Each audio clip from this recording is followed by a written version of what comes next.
옆에 계신 분들하고 서로 인사하겠습니다. 새벽에 하나님이 나오십니다. 새벽에 하나님이 나오십니다. 새벽에 하나님이 나오십니다.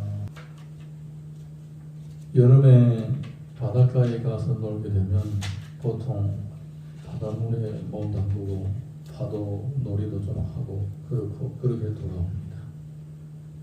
근데 이제 보게 되면 보통 바닷가에서 놀 때는 좋은 날씨입니다. 바람도 좋고 그런 날씨입니다. 바람이 막 거세고 비 오고 이런 날에 보통 가지 않고 좋은 날씨에 바닷가에 가서 놉니다. 그런데 바닷가에 해수욕하는 그 해수욕장 그 구역을 줄로 이렇게 라인으로 쭉 이렇게 채워놨는데 거기는 항상 파도가 계속 밀려오게 됩니다. 그러면 가만히 처음에는 이게 어디서 온 파도냐, 바람이 불어서 온 것이냐 생각했는데 나중에 보니까 그 파도가 바람이 불어서 온 파도가 아니에요. 바다에 와서 보트 놀이를 하는 사람들이 해수욕장 바깥 구역에서 한 번씩 빠른 속도로 확 지나가게 되면 파도가 생기는 거예요. 그 파도가 이 해수욕장 쪽으로 밀려오는 것입니다. 그리고 저 먼데 보게 되면 큰 배들이 유람선이라든가 화물선들이 큰 배가 쭉 지나가게 되면 엄청 큰 파도들이 또 훌렁훌렁훌렁 밀려오게 되는 것입니다. 그 해수욕장 구역에서 노는 사람들은 그거 재밌다고 어른이든 아이든 뛰면서 어떨 때는 파도에 파묻혀서 바닷물도 몇 모금씩 먹고 어떨 때는 물건도 잊어버리고 그럽니다. 한 4년 전인가 3년 전인가 한번 집사람이랑 현진이 어릴 때 2살 때 3살 때 그때 데리고 갔는데 안경을 잊어버렸어요. 그때는 파도가 좀 큰 게 몰려와서 재밌다고 뛰어들어갔는데 너무 커가지고 제가 넘어져 버려서 안경이 바다에 떨어지는데 못 찾겠더라고요. 그래서 안경을 잃어버리고 그런 일이 있었습니다. 네, 그러니까 파도가 바람에 불어서 만들어진 파도도 있지만은 대부분 다 좋은 날씨에 가기 때문에 인위적으로 만들어진 파도입니다. 그래서 재밌다고 파도를 타기도 하고 놀이도 하는 겁니다. 그렇지만 그 파도를 타면서 피해를 볼 때도 있고 넘어져서 물도 마시고 물건도 잊어버리고 그런 경우도 있고 어떤 사람도 심지어 팔찌라든가 반지도 빠져서 잊어버리기도 합니다. 우리 성도들이 이 세상에서 살아가는 동안에 우리 삶 가운데 그냥 어떻게 하다 보니까 생기는 이 고난과 어려움도 있지만은 만들어진 고난이 있다라는 것입니다. 이 만들어진 고난이 있는데 이 만들어진 고난은 어디까지 허용이 되느냐? 이 만들어진 고난은 이 성도들이 감당할 수 있는 정도만큼만 허락이 된다라는 것입니다. 마치 해수욕장 줄로 쳐져 있어서 그 안에서만 놀 수 있는 것처럼 이 성도들의 삶 가운데서 이 만들어진 고난은 감당할 수 있는 고난이다. 할렐루야. 우리 성경을 보게 되면 욥은 항상 이 하나님과 직접 대면하기 전까지는 계속 고민했던 것이 뭐냐? 왜 나에게 이런 이유가 없는, 알 수 없는 이런 고난이 찾아왔느냐? 그것이 고민이었습니다. 그 풀어가는 과정이 바로 여기서라고 했습니다. 자, 우리 1절에서 8절 다시 한번 읽어봅니다. 1절에서 8절 시작. 내 영혼이 살기에 곤비하니 내 불평을 토로하고 내 마음이 괴로운 대로 말합니다. 내가 하나님께 아뢰오니 나를 정죄하지 마시옵고 무슨 까닭으로 나와 더불어 결혼하시는지 내게 알게 하옵소서. 주께서 저의 소원을 지으신 것을 확대하시며 멸시하고 악인의 꾀에 빛을 비추시기를 선히 여기시나이까? 주께도 육신의 눈이 있나이까? 주께서 사람처럼 보시나이까? 저의 나를 어찌 사람이라는 것 같으며 저의 해가 어찌 인생의 해와 같으며 나의 허물을 찾으시며 나의 죄를 들추어내시나이까? 주께서는 내가 악하지 않은 줄을 아시나이다. 주의 손에서 나를 벗어나게 할 자도 없나이다. 주의 손으로 나를 빚으셨으며 만드시는데 이제 나를 멸하시나이까? 이유를 알 수 없는 고난에 빠지면서 고민을 하게 되는 거죠. 나는 죄가 있는 것은 맞는데, 그런데 이런 죄들은 다 하나님의 은혜로 다 사함을 받았는데도 왜 이런 죄들이 내가 지금 왜 이런 죄들 때문에 고난을 받는가? 그것은 그럴 수가 없다, 이렇게 생각되는 겁니다. 우리가 신앙생활 하다 보게 되면요, 생각지 않는 어려움들을 겪을 때가 있는데, 그러면 그 이유를 찾게 됩니다. 이유를 찾게 되면서 혹시라도 내가 지은 죄 때문에 이런 고난을 받지는 않고 있는가? 과거를 생각하게 되죠. 남자들은 시골 청년들은 보통 이제 자라면서 나쁜 짓들을 좀 합니다. 남의 물건을 훔치기도 하고, 또 닭이라든가 겁이라든가 훔쳐먹기도 합니다. 우리도 어릴 때 그렇게 잘 살았습니다.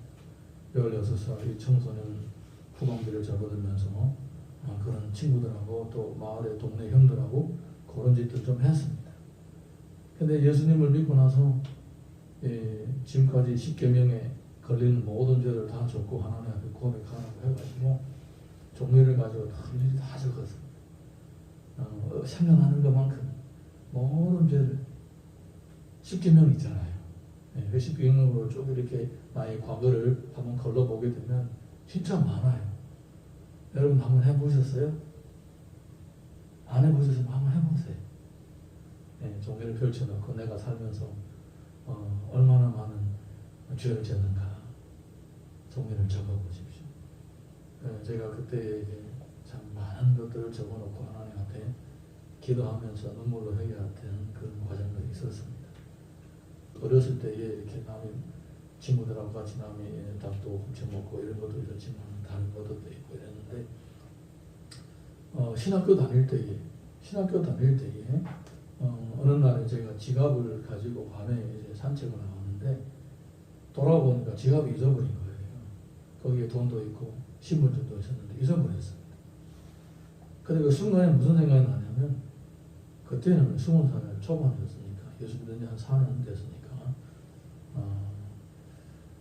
혹시 내가 어렸을 때에 남이 물건 훔쳐 먹기도 하고 친구들하고 나쁜 짓도 하고 그랬는데, 그 남이 물건을 훔친 것 때문에 내 물건이 잊어버린 거 아닌가, 이런 생각이 들더라고요. 왜냐, 성경을 보게 되면 남이 그것을 훔치면 3배 아니면 4배를 갚아줘야 된다.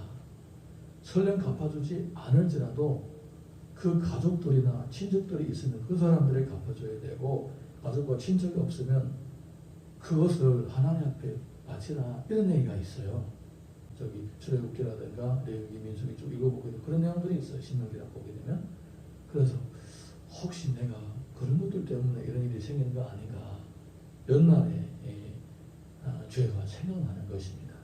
그리고 또 이제 언젠가 2010년도에 중국에 갔을 때에 저희 집 사람하고 저녁 시장에 나갔는데 갔다가 지갑이 잊어버렸어요. 방금 쓰고 집어넣고 돌아서는데 다른 물건을 사려고 손을 보니까 없어진 거예요.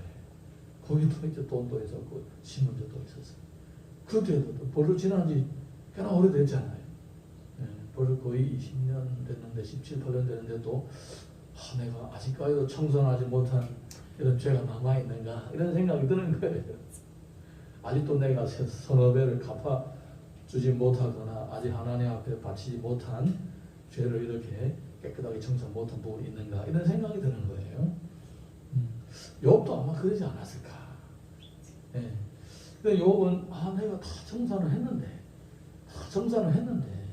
내가 이미 청산한 죄 때문에 이런 고난을 받을 이유는 없는데 이 고난이 어디서 왔을까, 이렇게 앉아서 고민하고 있는 것입니다.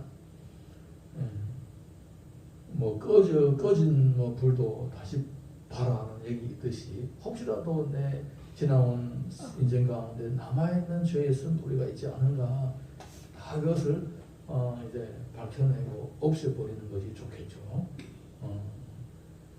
우리 인생 가운데 이유를 모르는 어려움과 고난들은 때로는 과거를 생각하면서 과거에 혹시 뭐가 잘못되지는 않았는지 자신의 걸어온 삶을 돌아볼 수 있는 계기가 된다는 것입니다.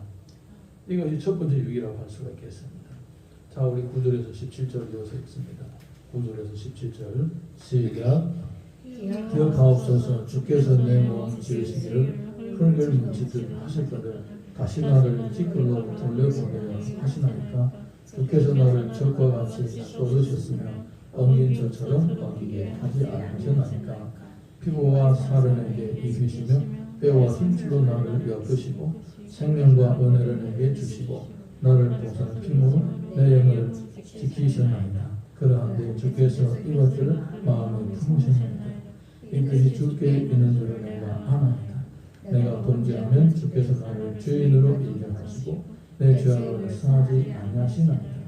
내가 악하면 화가 있을 것이오며 내가 의로울지라도 머리를 들지 못하는 것은 내 속에 부끄러움이 가득하고 내 화나는 내 눈이 보기 때문이다.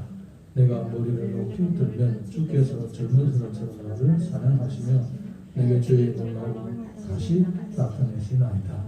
주께서 자주자주 증거하는 자를 바꾸어 나를 치시며 나를 행하여 진노를 더하시니 군대가 번갈아서 치는 것 같으리라.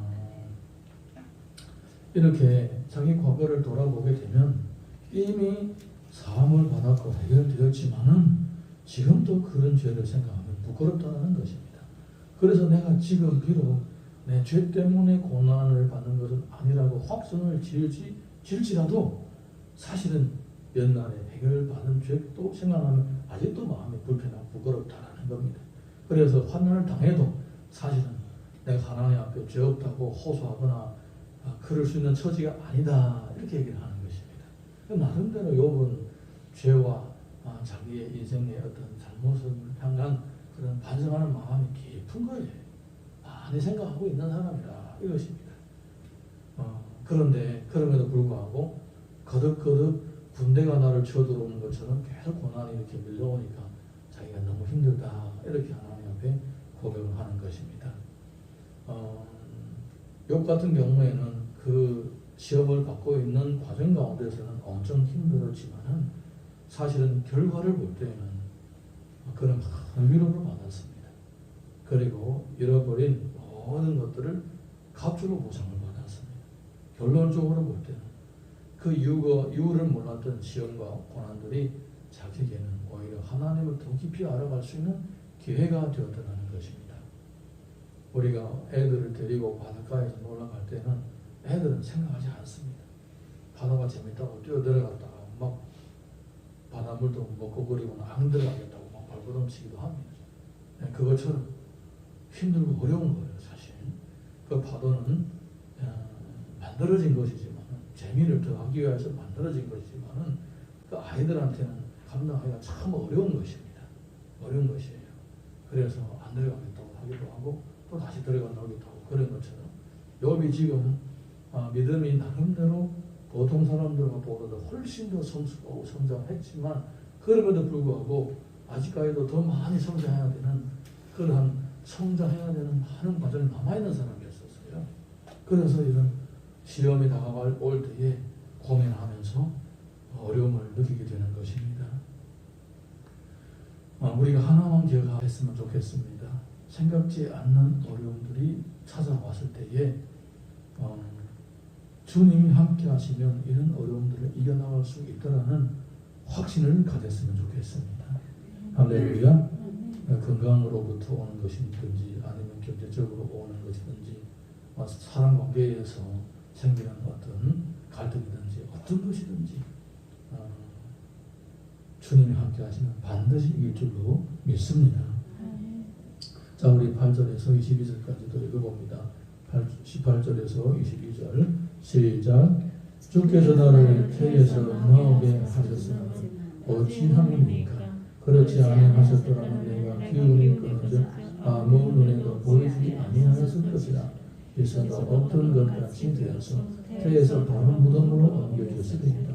내 나를 적지 아니하니까 그런즉 그치시고 나를 부려두사 잠시나마 평안하게 하시되 내가 돌아오지 못했다 곧 어둡고 죽음의 그늘진 땅으로 가기 전에 그리하옵소서.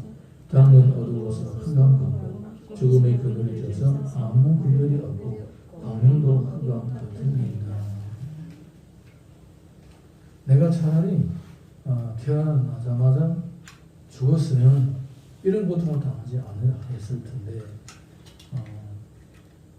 어차피 나는 죽게 되는데 굳이 이런 고난을 많이 더해줄 필요가 있습니까? 이렇게 하나님 앞에 자기가 힘들다는 것을 강력하게 호소를 하고 있습니다. 비록 그것은 감당할 수 있는 시험이었지만은 여러분, 나는 이제 죽게 된다라고 생각하니까 더 이상 길이 보이지 않는다는 것이었습니다. 그리고 자기의 출생을 이렇게 한탄합니다. 우리의 삶 가운데서 밀려오는 파도와 같이 생기는 이런 인생의 기복, 오르락내리락 하는 이런 과정들은 하나님의 우리를 훈련하시는 그러한 기회입니다. 이런 기회를 통하여 우리는 믿음이 더 자라가게 되고 또 하나님과 더 가까워지게 되는 것입니다. 사무엘상 2장 6절 보게 되면 여호와는 죽이기도 하시고 살리기도 하시며 서울에 내리기도 하시고 거기서 올리기도 하시는도다. 다 이유가 있는 것입니다. 그럴 만한 이유가 있기 때문에 그런 일들이 생기는 것입니다. 믿음으로 대응을 할 때는 시험조차도 우리 삶 가운데 믿음이 자라가는 그러한 디딤돌이 될 수가 있는 것입니다. 신명기 32장 39절 보면 이제는 내가 그인 줄 알리라. 나 외에는 신이 없도다. 나는 죽이기도 하며 살리기도 하며 장하게도 하며 낫게도 하나니 내 손에서 능히 빼앗을 자가 없도다.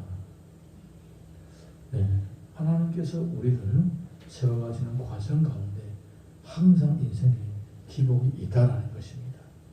큰 풍랑도 있을 수도 있고 잔잔한 파도도 있을 수도 있습니다. 그럴 수 있다라는 이런 열린 마음으로 평소에 항상 기도하면서 자신의 믿음을 튼튼하게 잘 세워가서 잔잔한 포도이든지 큰 풍파든지 다 이겨낼 수 있기를 주님 이름으로 축원합니다.